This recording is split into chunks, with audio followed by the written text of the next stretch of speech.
I'm Don Jones. I'm the new city manager for the city of Forest Park. I've been here about 9 months. April 1st of last year was my first day, and it's been a great 9 months. I came from the city of Huber Heights up around Dayton, and I was there for over 11 years. Before that, I was with the city of Orlando, Florida. And before that, I worked for a bank, a local bank here in Cincinnati. So I'm a Cincinnati guy from way back, and went to high school here, graduated from the University of Cincinnati, and I'm a certified public accountant. Currently, right now, as we're looking into the future, we're looking to say, okay, where do we want to be? The city of Forest Park is 60 years old almost. Incorporated in 1961.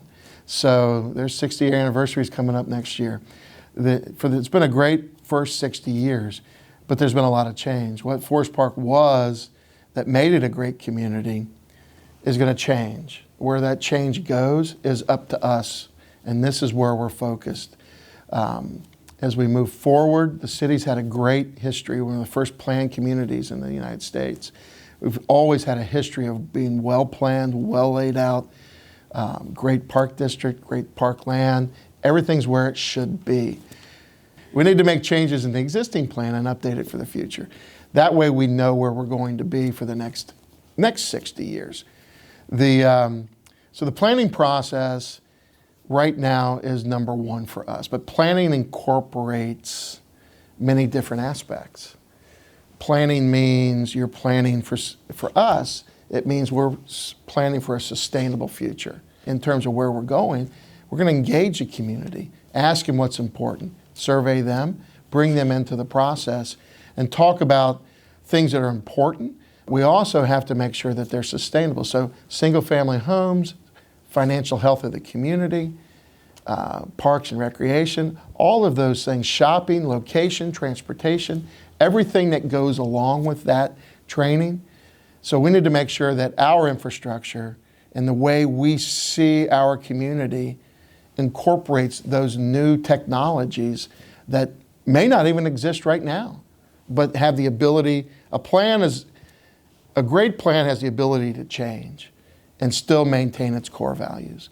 So we're going to be trying to maintain the core values that make Forest Park, the things that drove people here in the 60s and 70s and 80s.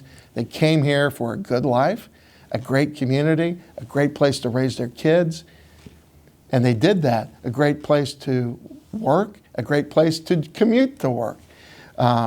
So location was key, and the things that brought people here and the things that are keeping people here are things we want to maintain, that feel of the community going forward in our planning process. Sustainability means many things. We've got smart planning, of course, and smart planning and smart growth. Things are changing. Again, economic vitality is very important for the city. It is the most important aspect of moving this city forward. The ability to bring in good jobs for the people who live here, to make this a place where people want to move to because there's jobs here and they're close to where they work. And we have a very large, very well-educated group of folks that live here. And we have a workforce that is second to none. I'll stack them up against anybody in the region. And we need to let that secret out to folks around the country. Our economic development department recently went to Chicago to talk to various site selectors. We're in contact with folks all over the place to make sure that we bring the type of businesses that will provide jobs, tax base for this community so that it is sustainable into the future. Bedroom communities are great, but they're hard to sustain. Forest Park is a bedroom community, but it has a lot of great industries as well. So that's what makes Forest Park great. We have a lot of large employers, a lot of small employers, a lot of cutting edge entrepreneurial folks, and we need to create an environment that fosters that. Recently, in the next year, we've talked about providing a grant program, and I'm talking about micro grants. We want to foster the next Amazon. And where is that? Is it in somebody's garage? Is it anywhere in the region? We want to make sure that we have the ability, the incubators, the grants, the support system that will encourage people to come here and say, hey, this is a great place to grow a business, but it's a great place to start a business as well. And we'll be working at providing microloans and micro grants to minority and women-owned businesses to help them thrive in our community. You know, we all go back to sustainability, but you look at the people that work here, and we look at, and a lot of the folks, and the reason this city is well-run and well-managed and been well-run and well-managed is because the people that come to work here care about this community. And the reason they care about it, and the proof of that, is the longevity that they have. We have an awful lot of people who have been here a long time. And as that institutional knowledge of the city and the ability to manage the city and provide all of those good services at a efficient and effective rate to our citizens, part of our sustainability planning is to plan for the next generation of leaders. So we're in the process of identifying people in-house that will be the next people who are managing the public works, the police department, the fire department, the next city manager, the next anything, the next plan. We are looking for the next generation of folks. We need to keep our homegrown talent here. And as part of that, that's a priority. But also, the number one priority in terms of hiring folks is to get more Forest Park residents, more Wintonwood graduates working for the city of Forest Park. There's nothing better than having a community where your school teachers, your policemen, your firemen all live in the community because they have roots, they know the people, they know the neighborhoods, and they're part of that community. And it helps the neighborhoods be sustainable. So we want to give opportunity to the folks that live here. We're going to look at changing and incentivizing our hiring practices to make that happen. Now, we don't hire a lot of people, but we're leaders. And, you know, we have to show folks in terms of the community. There's a lot of jobs in Forest Park, and we want to partner with our business community, with our small businesses, our big businesses, our colleges, universities, trade schools, whomever, to train the next generation of workers that are graduates of or attended Winton Woods, that live in Forest Park. We want to make sure that there's huge opportunity for anyone to get a job here, to be able to raise a family here, and to buy a safe and affordable house in a safe and affordable neighborhood and raise their kids here. And that starts with good jobs. We do want to have a place where people live, work, and play. And that goes back to the public amenities like the parks and what people expect, whether that's restaurants or whatever. It also includes work, jobs, and live close to where you work. But I always like to add stay. Live, work, and stay is what I like to say, because nothing will serve this community better than to have a kid from Winton Woods schools graduate from Winton Woods High School, or anywhere, but anyway, live here with his family, go to college at UC or Cincinnati State or Butler Tech, or just come right out into the workplace, ready to go. We have manufacturing jobs here, we have engineering jobs here, from high school graduates all the way up to PhDs, jobs that are available. And there's Forest Park residents that can do all of those jobs, but we got to put them in touch with each other. And we want to encourage our business community and work with them to start apprenticeship programs, whether it's right in high school maybe. You know, maybe a kid in high school needs to go do an apprenticeship or an internship as part of that curriculum, and I think that Superintendent Smith has a lot of that in mind. We have a workforce. If you've got a job, how do we put your job, Mr. Forest Park employer, or Mrs. Forest Park employer, with these Forest Park residents? How do we get them together?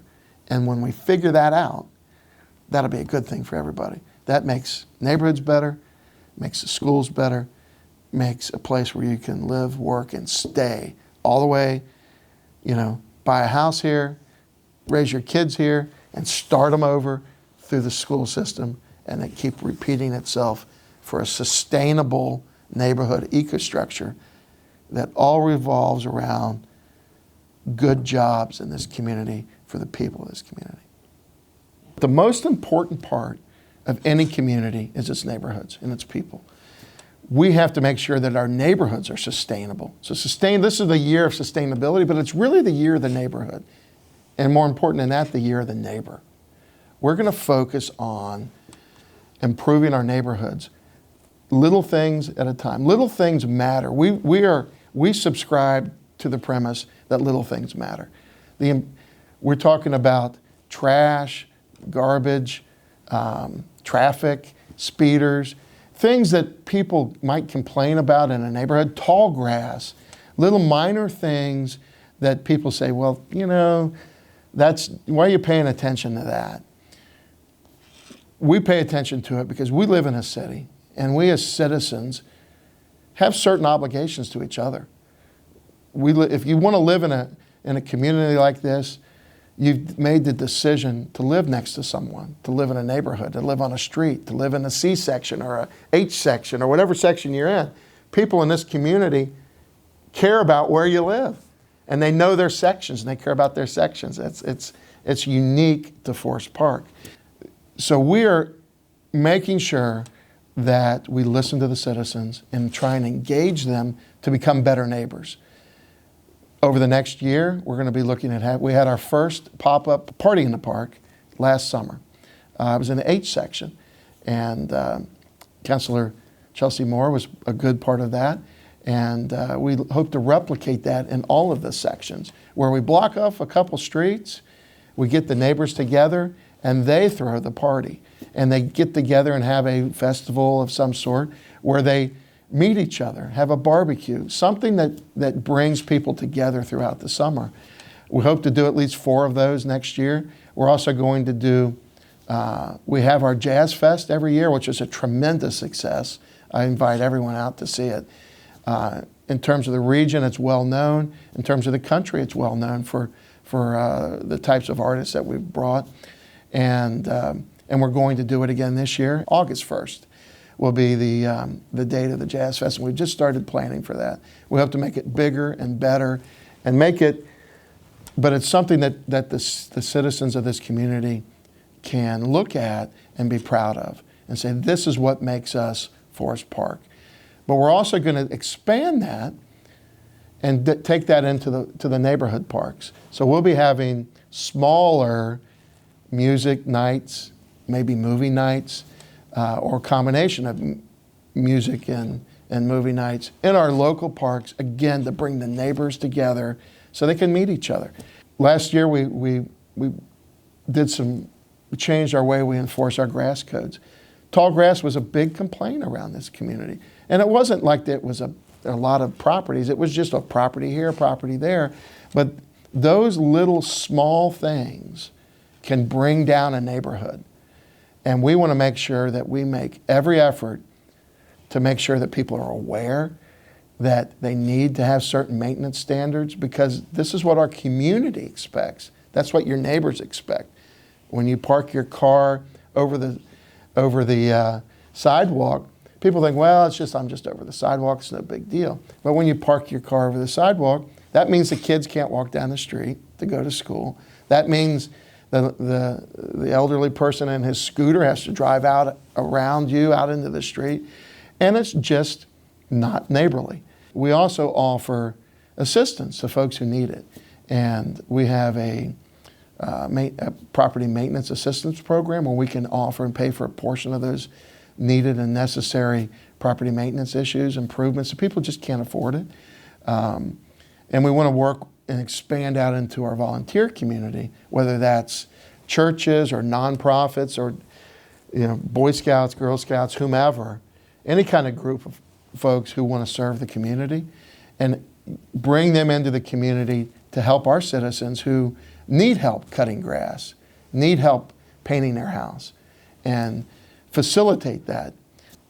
In terms of sustainability of neighborhoods, single-family home ownership is the most important gauge of a vibrant and strong community. Yes, there's lots of rental, and rental is okay as long as it's maintained properly and improves and enhances the neighborhood. But still, the American dream is owning your own home. Forest Park's primary emphasis on what built this community was people moving here, buying a house that was affordable in a great location, that had safe, clean neighborhoods and good schools. And that's what we want to replicate up until the next 60 years of the city's future. We're going to be, the citizens this summer and over the next year will see us partnering with a couple of nonprofits and offering up and promoting financial literacy, offering up classes, home ownership, budgeting, things that will help our citizens overcome the obstacles of owning a home. Is it bad credit, lack of a down payment?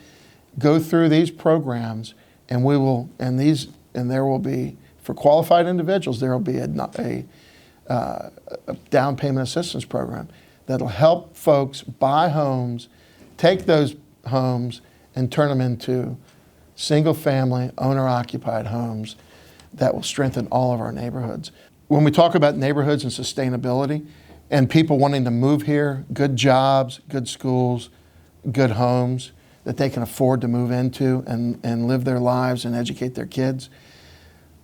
People need new things these days. What attracts people to neighborhoods is different, and that planning process that we started with is going to look at what are the next generation of amenities that people expect to have.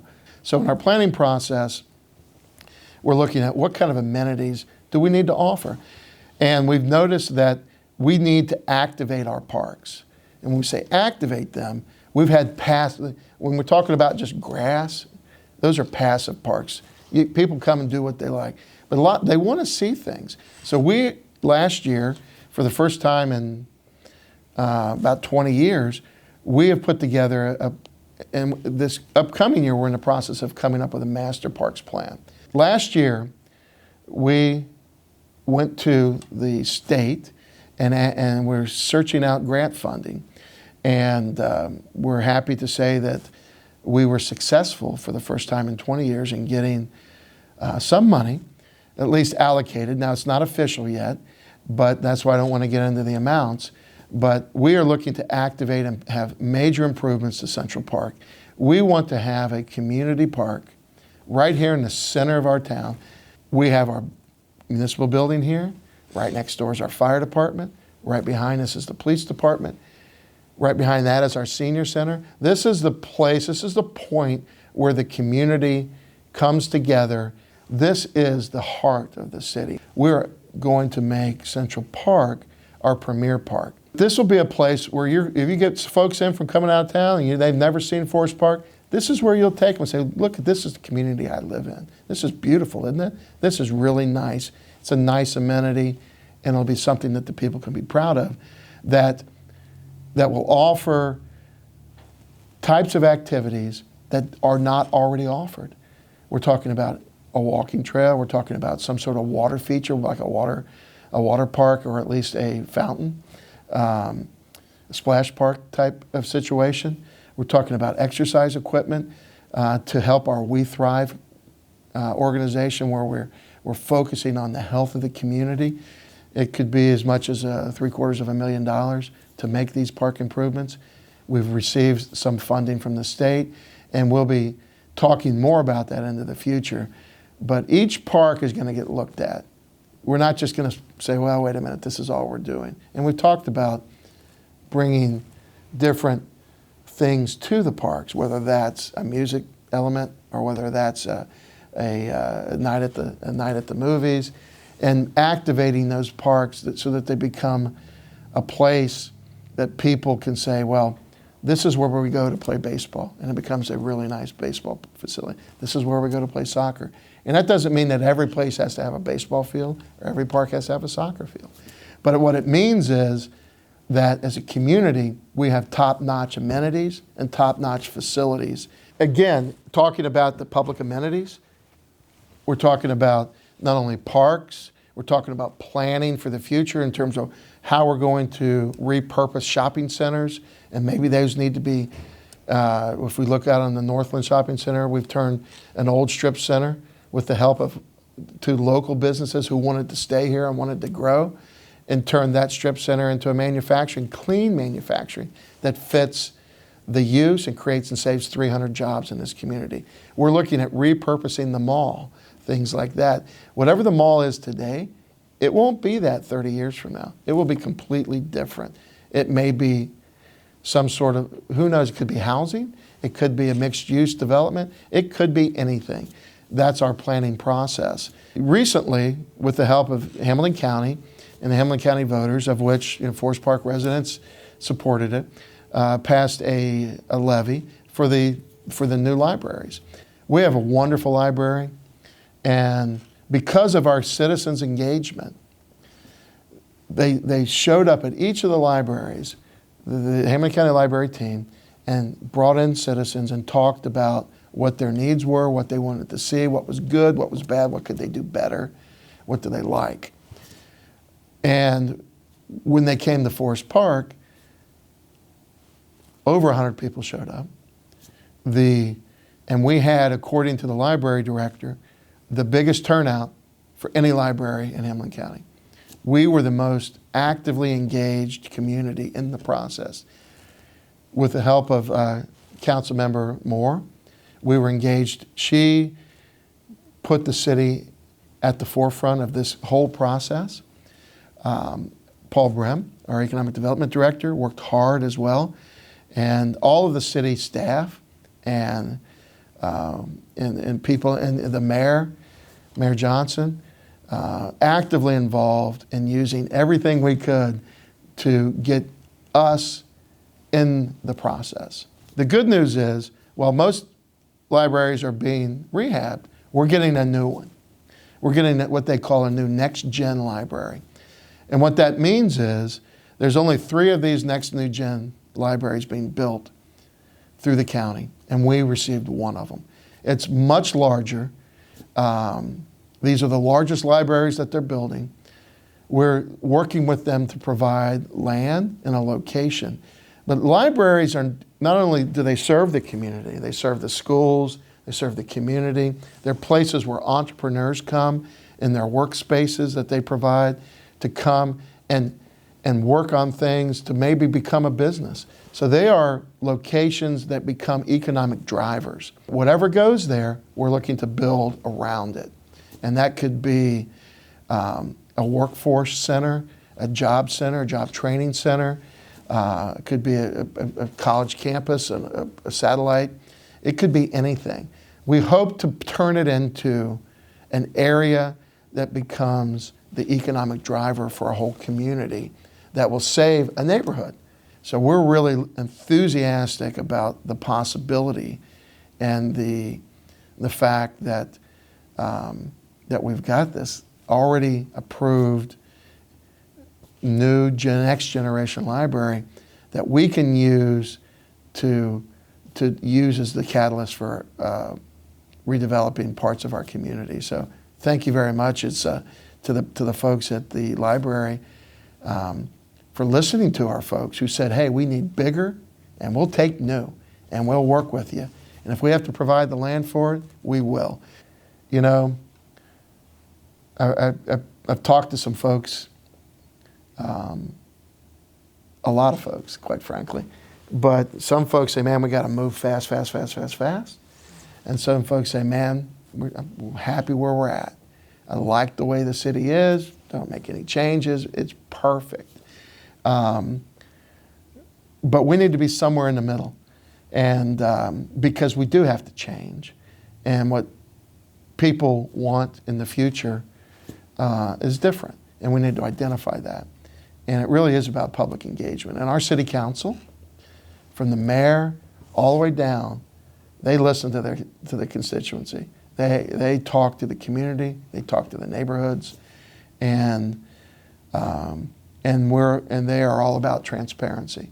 We show people, hey, this is what we're doing. These are the services we provide. They're good, world-class services, whether it's garbage, recycling, our environmental programs, whether it's our chipper program, our street program. These are the types of things that we're doing and we're able to continue to do. Our capital budgets recently, from a financial standpoint, we continue to budget out 5 years and devote money to capital. Our street program will continue as it's been. With the gas tax recently passed by the state, that is generating a new revenue stream for the community. And we're going to plow that money back into the neighborhoods. And how are we going to do that? We're going to have a street program that's going to build at least $5 million worth of streets over the next two to 3 years. But we're going to be cautious, and we're going to be well thought out, and we're going to plan appropriately. Every year, people say, well, how come you're not going to fix my street? When's the last time you fixed the street? Well, we go through a very transparent process. We rate the streets. We grade them. Engineers come out. They look at all the streets, and they grade them from basically good, fair, poor. You think of a traffic light, green, red, and yellow. Red, those are the worst streets. Yellow, we can do some things that might make them last a couple more years and get some more useful life out of them. They don't need a full restoration. They need something. And then the green streets, they're good. Yeah, every street can be improved, but they're good. So we focus on the red streets. And every year, those red streets change. Our goal is to turn a red street into a yellow street or a green street.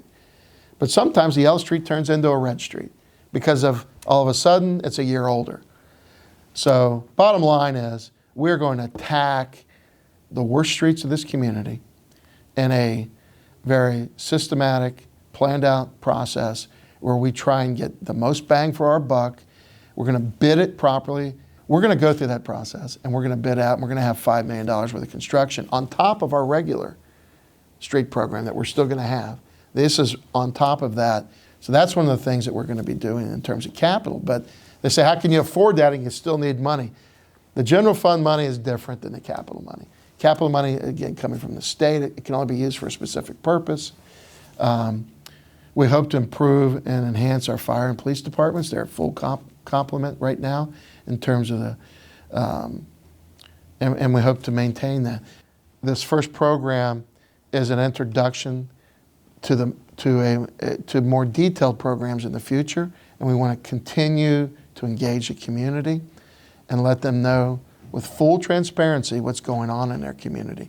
We want to offer up people the opportunity to participate, to call up, to say things, and to be volunteers in this community, and to just be engaged.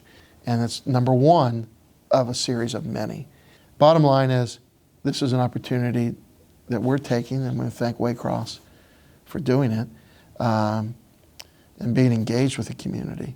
Nope. And we're going to be moving forward with hopefully weekly updates. Come and ask the question, and we'll answer it.